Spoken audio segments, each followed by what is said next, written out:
Les langages de l'amour, les actes qui disent « je t'aime ». Elle court, la maladie d'amour dans le cœur des enfants de 7 à 77 ans. Elle chante, la rivière est Solon qui unit dans son lit les cheveux blancs, les cheveux gris. Si vous avez compris, aujourd'hui, on va parler des langages de l'amour et des actes qui disent « je t'aime ». Bonjour à tous et bienvenue sur Grâce Carmel, votre chaîne qui vous donne les meilleurs conseils sur les rencontres et les relations amoureuses afin que vous puissiez aller en toute confiance dans la direction de la vie amoureuse étonnante que vous méritez. Aujourd'hui, je vais vous parler des 5 langages de l'amour, les secrets pour vivre une vie amoureuse qui dure dans le temps, par le docteur Gary Chapman. Je vous conseille d'ailleurs de lire ce livre. Il va changer votre vie. Il va changer votre perspective sur l'amour. Il va ouvrir votre champ de vision sur tout ce qui concerne les couples, l'amour et comment vivre une relation réussie et épanouie. Je vous le conseille vivement. Alors, qui est Gary Chapman? Gary Chapman est un excellent conférencier qui s'est beaucoup attaché au couple. Il organise des séminaires partout dans le monde dans le but de sauver des mariages. Et si vous n'avez pas encore lu ce livre, je vous le conseille vivement. Il vous aidera énormément, non seulement dans votre relation de couple, mais aussi dans votre développement personnel. Si je peux vous confier un secret, ce livre a totalement changé ma vie. Ok? Avant d'entrer dans le vif du sujet, je vais vous demander de liker la vidéo, de vous abonner, d'activer les cloches de notification. Comme ça, vous serez averti à chaque fois que je publie une nouvelle vidéo. Et cela permet également à YouTube de présenter cette vidéo à un nouveau public. Alors, merci à vous.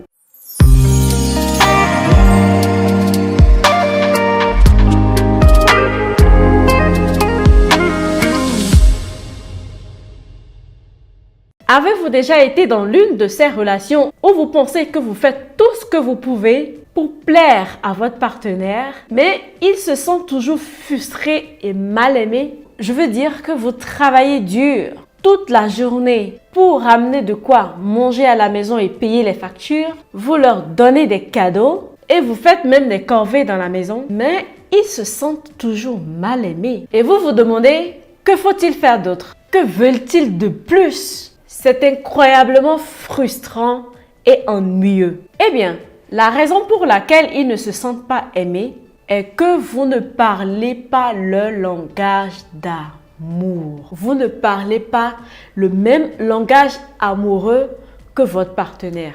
Selon Gary Chapman, et je pense que c'est tout à fait vrai, les gens ne reçoivent l'amour de la même manière. La plupart d'entre nous pensent que la façon dont nous voulons être aimés est la façon dont les autres aussi veulent être aimés. Mais ce n'est pas le cas. Il existe en fait 5 différents langages d'amour. C'est énorme parce que si vous ne parlez pas le même langage d'amour que votre partenaire, alors vous pourriez complètement rater votre vie de couple. C'est l'exemple d'un monsieur britannique, d'accord? Un Britannique, il est anglais, qui essayait de parler anglais à un autre individu qui lui était chinois. Ça ne va pas bien se passer parce qu'il ne va pas arriver tout simplement à se faire comprendre par ce monsieur chinois.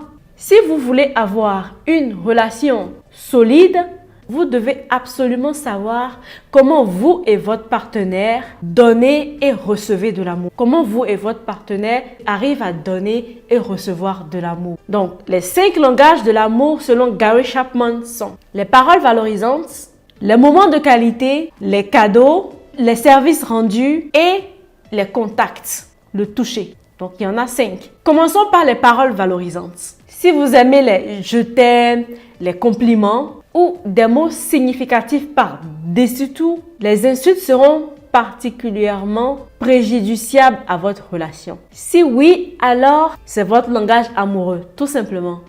Les paroles valorisantes. Et si vous découvrez que c'est le langage amoureux de votre partenaire, assurez-vous de lui faire de vrais compliments. Dites-lui que vous l'appréciez. Le deuxième langage amoureux est le temps de qualité.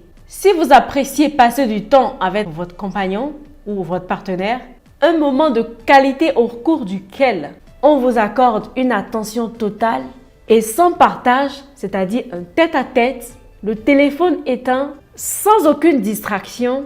Si c'est de cette façon que vous vous sentez aimé, les rendez-vous annulés et le fait de ne pas se sentir écouté seront particulièrement blessants pour vous. Et si c'est le langage amoureux de votre partenaire, apprenez à mieux l'écouter. Établissez davantage le contact visuel et passez plus de temps avec lui ou avec elle. Passez plus de temps avec votre partenaire dont le langage amoureux est le temps de qualité qu'avec votre téléphone ou au bureau, par exemple. Demandez-lui ce qu'il aime faire ou demandez-lui ce qu'elle aimerait faire avec vous. Puis, planifiez-le. Ne présumez surtout pas ce qu'il ou elle aimerait faire ou n'aimerait pas faire parce que vous pourriez bien vous tromper. Demandez plutôt.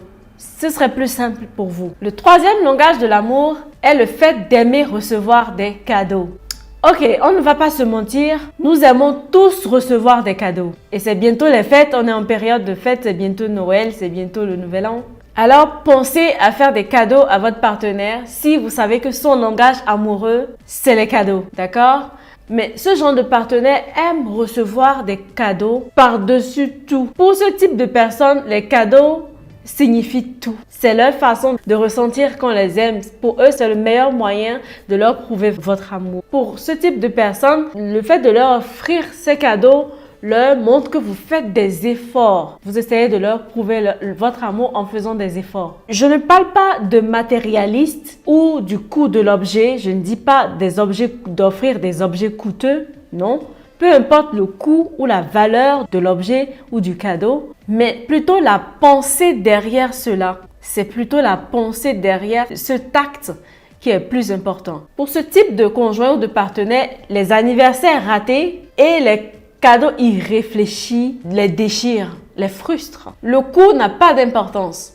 D'accord? Le coût de l'objet, le montant, combien ça vous a coûté, vous n'avez pas besoin de dépenser des sommes faramineuses. C'est plutôt la pensée, le fait de penser à lui faire plaisir. Ça peut être une simple carte de vœux, ça peut être des fleurs même cueillies dans un jardin ou tout simplement une petite note le matin lui disant « ma chérie » ou « mon chéri, je t'aime ». Voilà, en dessinant un petit cœur, voilà. Alors, le quatrième langage de l'amour concerne les services rendus, comme par exemple faire les corvées de la maison, faire les courses par exemple, des actes de service qui allègent le fardeau de la responsabilité. Sans l'amour est le caractéristique de ce langage. Cela peut être aussi simple que de sortir les poubelles par exemple, de faire la vaisselle, de récupérer les enfants à l'école, ainsi de suite. Lorsque vous faites face à un partenaire dont le langage de l'amour est le service rendu, évitez de rompre vos engagements, ok?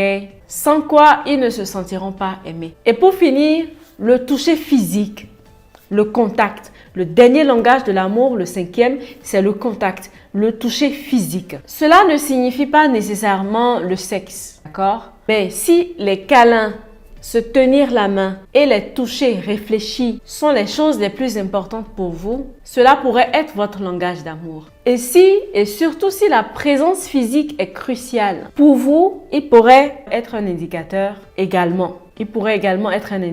Alors si le toucher, la présence physique est votre langage amoureux, tout type de négligence, tout type d'abus détruirait vos relations. Voilà. Les abus, la négligence et les abus détruisent les relations avec les personnes dont le langage amoureux est le toucher physique, le contact. Alors, des 5 langages de l'amour que je viens de citer, lequel vous parle le plus? Lequel vous interpelle? Quel est celui qui vous identifie? Bien sûr, nous pourrions aimer tous ces 5 choses, mais l'une d'elles devrait résonner le plus avec vous. Fermez les yeux 1 minute et pensez vraiment à chacune d'entre elles, à chacune des 5 langages de l'amour. Et imaginez votre partenaire en train de les faire pour vous, que ce soit les paroles valorisantes, que ce soit les cadeaux, que ce soit le service rendu, que ce soit le toucher. Imaginez que votre partenaire est en train de les faire pour vous, chacune d'elles.